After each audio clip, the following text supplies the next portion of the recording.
একটি উজ্জ্বল সকাল, সবাই ব্যস্ত, কেউ অফিস যাচ্ছে, কেউ প্রিয়জনের কাছে, কেউ জীবনের প্রথম ফ্লাইটে।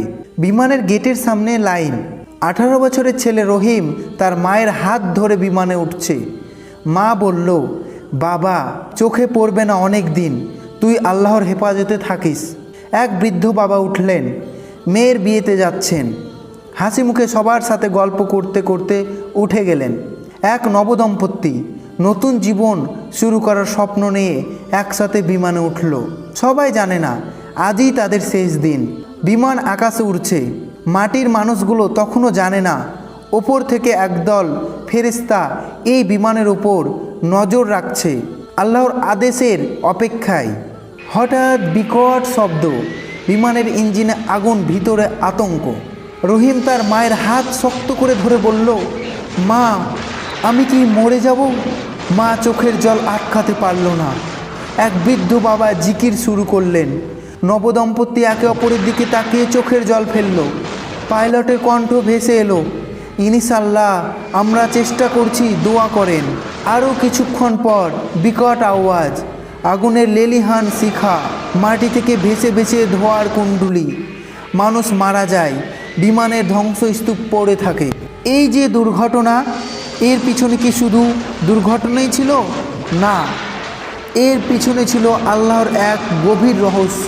কোরআনে আল্লাহ বলেন, আমি তোমাদের ভয়, ক্ষুধা, জান মালের ক্ষতি ও ফল ফসলের অভাবে পরীক্ষা করব, আর ধৈর্যশীলদের সুসংবাদ দাও। সূরা বাকারা 155 নম্বর আয়াত। আল্লাহ তাআলা মানুষকে পরীক্ষার জন্য দুঃখ কষ্ট দেন, কখনো মৃত্যু দিয়ে পরীক্ষা করেন।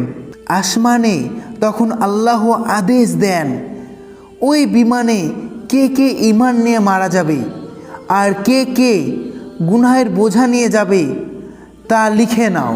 ফেরেশতারা তালিকা লেখে। বৃদ্ধ বাবার পাশে লেখা হয় শহীদের মর্যাদা, রহিমের মায়ের পাশে লেখা হয় গুনাহ মাপের সুযোগ, নবদম্পতির পাশে লেখা হয় তোমরা একসাথে জান্নাতে প্রবেশ করবে।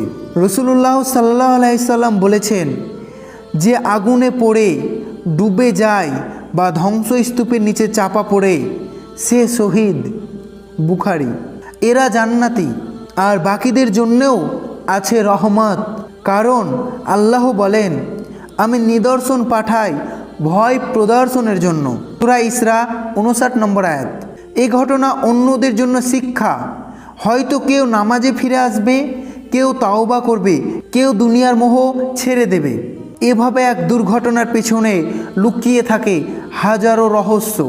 কারো গুনাহ মাফ হয়, কারো জান্নাতের রাস্তা খুলে যায়, আর যারা বেঁচে থাকে তাদের জন্য হয় সতর্ক বার্তা। আল্লাহ বলেন, তোমাদের বিপদ আসে তোমাদের কৃতকর্মের ফল, আর অনেক কিছু তিনি ক্ষমা করে দেন। সূরা শূরা 30 নম্বর আয়াত। দর্শক, এ জীবনের কোনো নিশ্চয়তা নেই। মৃত্যু কখন, কোথায়, কিভাবে আসবে কেউ জানে না। আসুন আমরা আল্লাহর পথে ফিরে আসি, বেশি বেশি তওবা করি, আর প্রিয়জনের সাথে সুন্দর ব্যবহার করি, কারণ কখন যে কার মৃত্যু এসে যাবে কেউ জানে না। প্রিয় দর্শক, ভুললে চলবে না, মৃত্যুর পর একদিন সবাইকে আল্লাহর কাছে ফিরে যেতে হবে। এটা কোনো গল্প নয়, এটাই জীবনের কঠিন সত্য। আল্লাহ আমাদের সকলকে হেফাজতে রাখুন, আমিন। আসসালামু আলাইকুম ওয়া রাহমাতুল্লাহ।